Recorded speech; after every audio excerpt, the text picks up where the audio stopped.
Hello everyone, I am very glad that you're joining this story. Subscribe, like and comment. Enjoy the story, smile more often. "You're not serious," I said, staring at my mother with a tightness in my chest that I couldn't quite name, though it was somewhere between disbelief and an old, familiar kind of pain that I had never been able to shake. She blinked at me, genuinely confused, her expression so blank and unaffected that for a fleeting moment, I almost wished I hadn't asked at all. "About what?" she said, her tone casual, almost dismissive, as if she truly had no idea what I was talking about, as if the thing that had been gnawing at me all day wasn't even a blip on her radar. And just like that, I knew. I had been waiting all day, checking my phone between meetings, glancing at it every time I heard a notification, my heart skipping just a little each time, only for it to be some automated email or a useless reminder about a subscription I had long since forgotten. By noon, I had told myself they were probably just busy. Maybe my parents had plans to call me later. Maybe there was some surprise I didn't know about. Maybe, just maybe, this year would be different. But as the hours stretched on, the silence became heavier, each passing moment making it more obvious that I had been holding on to nothing but wishful thinking. No call, no text, not even a lazy social media post, the absolute bare minimum of acknowledgement that took less than 10 seconds to type. And now, standing in the middle of my parents' kitchen, watching my mother blink at me like I had just asked her a question in a foreign language, it was crystal clear that they had completely forgotten my birthday. My mother tilted her head slightly, her brow furrowing just a little as she gave a small laugh, the kind that made it sound like I was the one overreacting, like I was the one making this into something bigger than it was. "Oh, sweetheart, you know how busy things have been," she said, brushing her hands off on a dish towel before turning back to whatever she had been doing, as if that was the end of the conversation, as if that was supposed to be enough to smooth it over. I stared at her for a long moment, waiting for some kind of recognition to finally dawn on her face, waiting for the guilt to settle in, waiting for an apology, something, but it never came.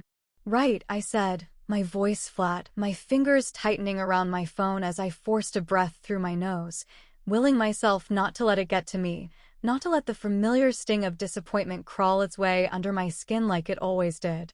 "Busy," I repeated, because that was always the excuse, wasn't it? Too much going on, too many things to handle, too many other priorities that didn't include me. My mother gave another small laugh, the kind that told me she still wasn't taking this seriously, still wasn't even trying to understand why this mattered. "Come on, honey, it's just a birthday," she said lightly, finally looking at me with an amused shake of her head. "You know we love you, we don't need a specific day to prove that." I felt my stomach twist at the words, my fingers curling into a tight fist at my side as something cold settled in my chest. It's just a birthday. Just a day. Just another reminder that I had never been the priority in this family. Just another moment that would be swept under the rug like all the others before it. "Sure," I said, my voice even, though it took every ounce of effort to keep it that way. "Just a birthday." She smiled like she had won something, like she had successfully talked me out of my own feelings, and I turned away before I could say something I would regret, before I could let her see just how much it actually hurt. I should have left it at that. I should have swallowed it down the way I always did, should have let it go and accepted that this was just how things were. But fate had a cruel sense of humor, because not even 5 minutes later, as I was making my way toward the front door, I heard my father's voice carry from the living room, loud and clear, as he spoke excitedly on the phone. "Sophia's party is going to be amazing this year," he was saying, his tone filled with pride, with enthusiasm, with the kind of joy I hadn't heard from him in years. "We've been planning for months. It's really going to be something special." I stopped in my tracks, something inside me going still, my breath catching in my throat as the words sank in, sharp and bitter against my skin. Months. They had been planning for months. My fingers curled tighter around my purse strap as I stared at the closed door in front of me, my pulse drumming loudly in my ears as the reality of it all came crashing down in one brutal wave. They had forgotten my birthday so completely that it hadn't even crossed their minds until I brought it up, hadn't even occurred to them that they had overlooked it entirely, but here they were, going all out for Sophia, making sure her day was perfect, making sure she felt special, making sure she knew just how much they cared. A slow, cold kind of realization settled over me, one that tasted an awful lot like finality. It wasn't just that they had forgotten. It was that they had never remembered in the first place. The drive home is silent, the kind of silence that isn't peaceful or calming, but instead suffocating, heavy, pressing against her chest like a weight she can't shake no matter how deep she breathes. Natalie keeps her hands steady on the wheel, her grip tight but controlled, her fingers pressing into the leather as she stares straight ahead, willing herself not to cry, not to scream, not to let the familiar bitterness claw its way to the surface the way it always does when she's reminded, again, of exactly where she stands in her family. She tells herself it doesn't matter, that it never mattered, that she should be used to it by now, that this is just another entry in a long list of disappointments, just another reminder that she was never meant to be the favorite, never meant to be the one they celebrated, never meant to be important enough to remember. But no matter how much she tries to rationalize it, no matter how many times she repeats those words in her head, the sting doesn't lessen. The hurt doesn't fade. The anger doesn't die down. She parks in her driveway, kills the engine, and just sits there, staring at the dashboard, fingers drumming absently against the steering wheel as the memories start flooding in, one after another. An unrelenting wave of moments she has spent years trying to bury but never quite succeeded in forgetting. The ballet recital she had practiced for months, the one where she had stood on stage in a pale pink tutu, scanning the crowd for her parents, only to realize halfway through her performance that they weren't there, that they had never even arrived, that they had forgotten entirely, but, of course, they had been front and center for Sophia's, camera in hand, smiling proudly as she twirled across the stage like she was the only one that mattered. Her high school graduation, the day she had walked across the stage, diploma in hand, the cheers of other students' families ringing in her ears, only to look over at her parents' seats and see them sitting there with polite smiles, offering only a lukewarm congratulations before turning the conversation towards Sophia's latest achievement, as if her success was just a brief footnote in someone else's story. Christmas mornings spent watching her sister tear into gift after gift, expensive jewelry, designer clothes, the latest gadgets, while Natalie unwrapped a sweater that was 2 sizes too big, or a book she had never asked for, or a candle that still sat unopened on her shelf years later, a testament to how little effort had gone into choosing something meant for her. Every single memory, every single instance, every single time she had pushed it down, swallowed the hurt, convinced herself it wasn't a big deal, that she was just being sensitive, that she was overreacting, they all come back now, piling on top of each other, suffocating her, filling her lungs with something hot and bitter and undeniable. And then, just when she thinks she has hit her limit, just when she believes she has already reached the breaking point, her phone buzzes on the passenger seat, the screen lighting up with a notification that makes everything inside her go still. An invitation. Join us for Sophia's birthday extravaganza. It's going to be a night to remember. She stares at the words, her pulse pounding in her ears, her fingers tightening around the phone so hard that her knuckles turn white. A night to remember. A grand event. A celebration so big that they couldn't help but announce it, share it, brag about it, and yet, just 1 week earlier, they had completely forgotten about her. The laugh that escapes her lips is sharp, bitter, humorless, the kind of laugh that doesn't come from amusement but from sheer disbelief, from the realization that they had never even considered her feelings, that it had never once crossed their minds how this would look, how this would feel, how it would cut so deep that she could feel it in her bones. They hadn't forgotten her birthday because they were busy. They hadn't missed it because of bad timing. They had forgotten because it didn't matter to them. And just like that, the anger she has spent a lifetime swallowing, ignoring, pushing to the side, it shifts into something else. It hardens. It sharpens. It becomes something final. She exhales slowly, staring at her reflection in the rearview mirror, at the woman sitting there with cold eyes and a clenched jaw, at the woman who has spent years trying to earn something that was never going to be given to her. And for the first time in her life, she understands something she should have realized a long time ago. She isn't going to ask for their love anymore. She isn't going to need their validation. She isn't going to beg them to see her. She is going to make a statement. She grabs her phone, her fingers moving quickly, decisively, as she searches for something she has been putting off for years, something she always told herself she would do someday, something she convinced herself wasn't necessary, until now. The dealership. The car she had been eyeing for years, the one she had always told herself was too much, too impractical, too indulgent, the one she had always put off buying because there were more responsible things to do with her money, because there were always other people to take care of. Not anymore. For the first time in her life, she is going to do something just for herself. She makes the call, sets up the appointment, and when she hangs up, there is no hesitation, no second-guessing, no lingering guilt or doubt or fear. This time, the only thing she feels is certainty.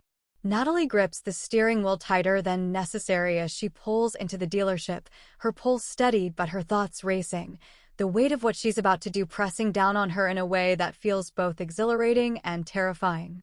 She has never been the kind of person to make impulsive decisions, never been the one to spend money on herself without overanalyzing every possible consequence, never been the type to indulge in something just because she wanted it instead of because she needed it. But today, she isn't thinking about what's practical or responsible or what her parents would consider acceptable. Today, she is thinking about herself. For years, she has been saving, carefully investing, watching her bank account grow with the kind of disciplined patience that was drilled into her from a young age, always planning for the future, always waiting for the right moment to reward herself. But the truth is, that moment never seemed to come, because no matter how much she accomplished, no matter how much she achieved, there was always something stopping her, some nagging voice in the back of her mind telling her that she didn't deserve it yet, that she hadn't done enough yet, that she should wait just a little longer before she allowed herself something so indulgent. But as she steps out of her car and looks up at the dealership's massive glass windows, reflecting the endless rows of sleek, gleaming vehicles inside, she realizes something with absolute clarity. If she keeps waiting for permission, if she keeps waiting for validation from the people who have never once given it, she will be waiting forever. She squares her shoulders, adjusts the strap of her purse, and walks inside with purpose, her heels clicking against the polished floor as she scans the showroom, her eyes landing immediately on it. A midnight black luxury sedan, glossy and pristine under the showroom lights, the kind of car that commands attention without needing to shout for it, the kind of car that exudes quiet power, the kind of car that makes a statement. She walks toward it slowly, her fingertips grazing the smooth metal, feeling the cool surface beneath her touch, her heart pounding just a little faster as she takes in every inch of it, the sleek curves, the perfectly stitched leather interior, the way the light catches against the deep black paint like liquid shadow. "Can I help you?" The salesman's voice pulls her from her thoughts, and she turns to find a neatly dressed man watching her with a polite, practiced smile, the kind that suggests he's trying to gauge whether she's a serious buyer or just someone looking. Natalie doesn't hesitate, doesn't second-guess herself, doesn't let the old insecurities creep in the way they usually do when she's about to make a big decision. She meets his gaze, lifts her chin just slightly, and says, "I want this one." The salesman blinks, taken aback for just a second before recovering, his smile widening, shifting into something more genuine as he gestures for her to follow him. "Excellent choice," he says smoothly, already leading her toward his desk, already talking about features and packages and financing options. But Natalie barely hears him because all she can focus on is the sheer certainty settling in her chest. For the first time in her life, she is doing something without asking for permission, without waiting for someone else to approve, without caring what anyone else will think. When the papers are placed in front of her, when the pen is handed to her, she doesn't hesitate, doesn't stall, doesn't give herself time to second-guess it.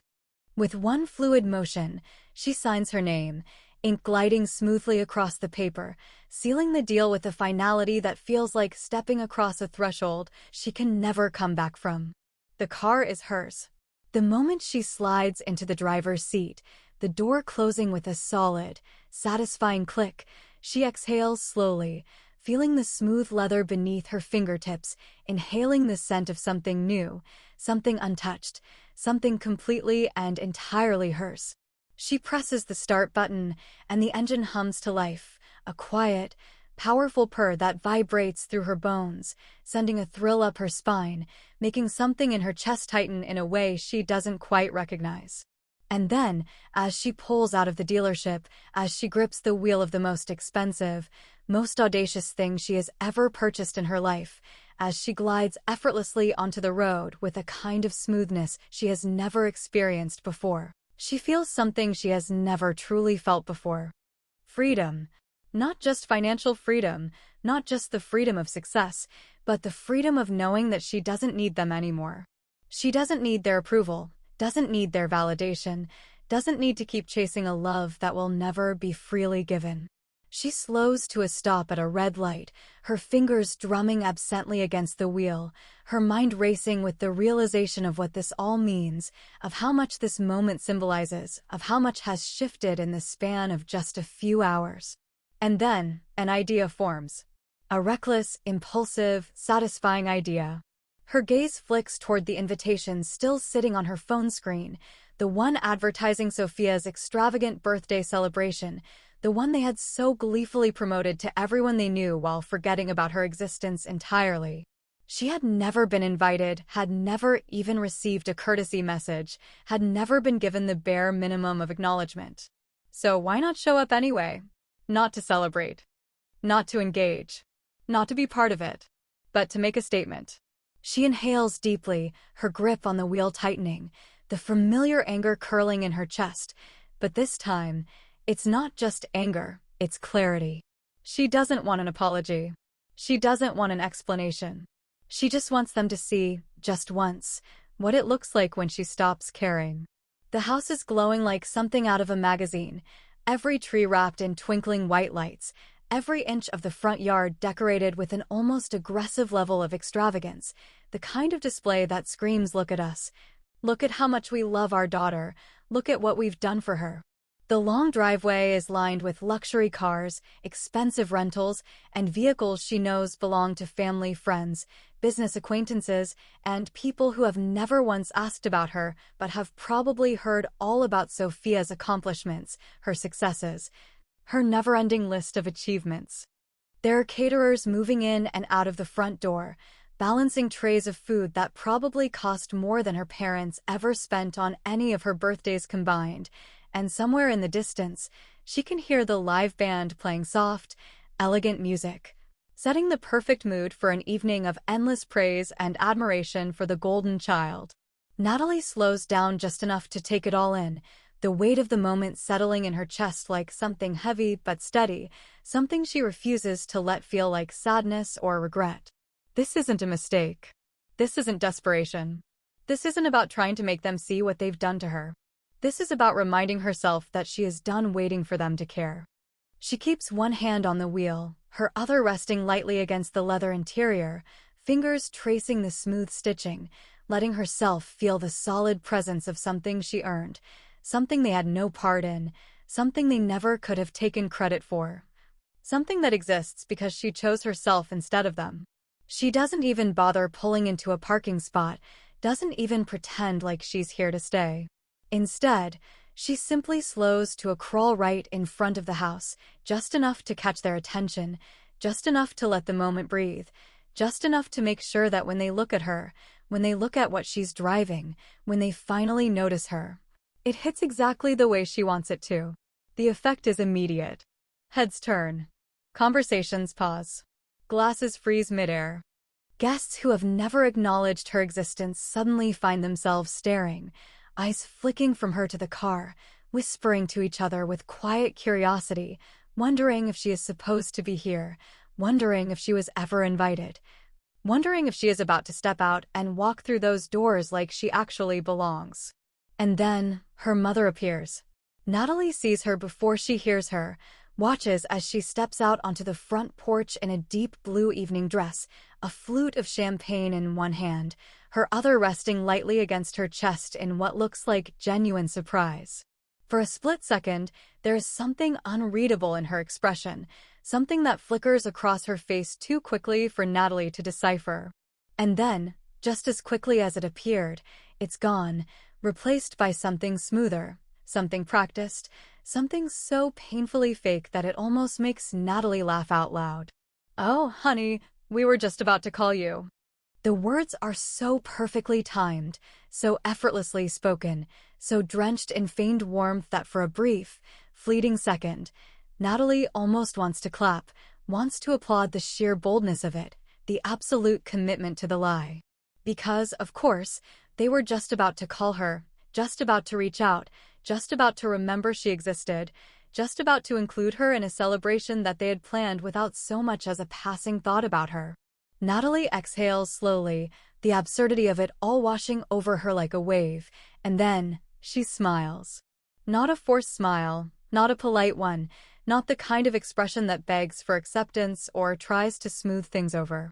This smile is something else entirely.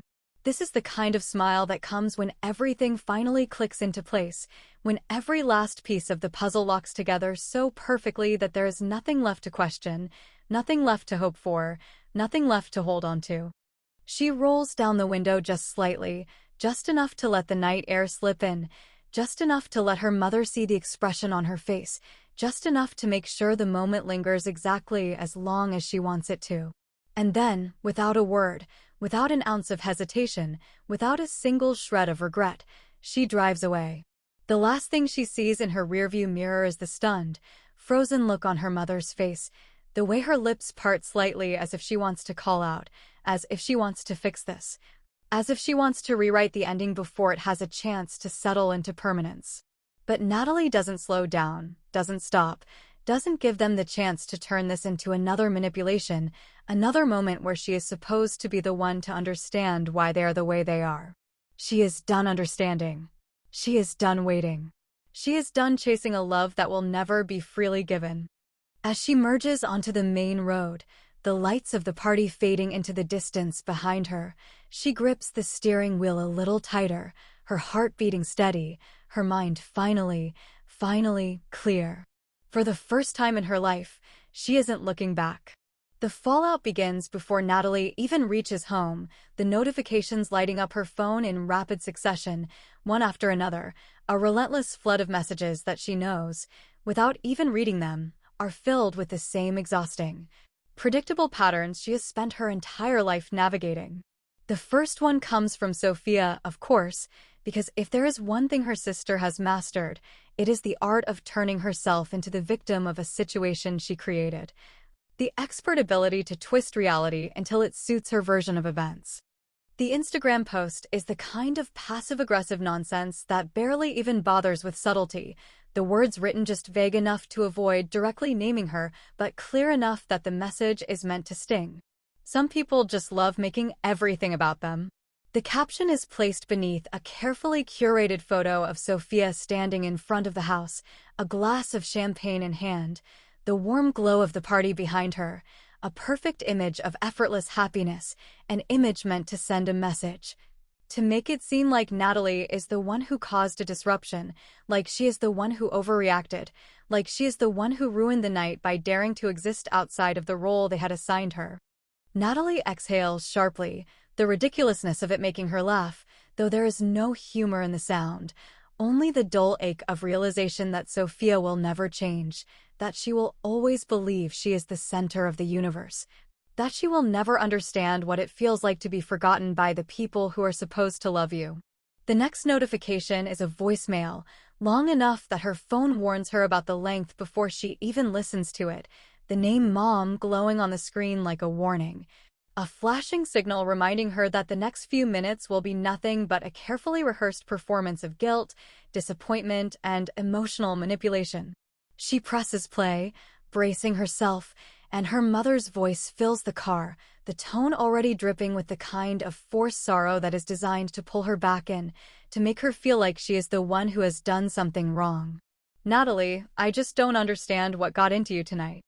Your father and I have always done our best, and it breaks my heart to see you acting like this, like we don't care about you, like we haven't loved you just as much as Sophia. I don't know what kind of point you were trying to prove by showing up like that, but honestly, it was childish. You could have just come inside, could have joined us, but instead, you had to turn it into a spectacle. I don't know why you always insist on making things so difficult. I hope you realize how hurtful that was. I really do. Call me when you're ready to talk. Natalie presses delete before the voicemail can even finish, her fingers moving on instinct, her heart beating with something that feels so much like clarity that she wonders why she hasn't done this sooner, why she hasn't let go of this weight that has been pressing down on her for years. She knows exactly what would happen if she called back, if she tried to explain, if she tried, one last time, to make her mother understand.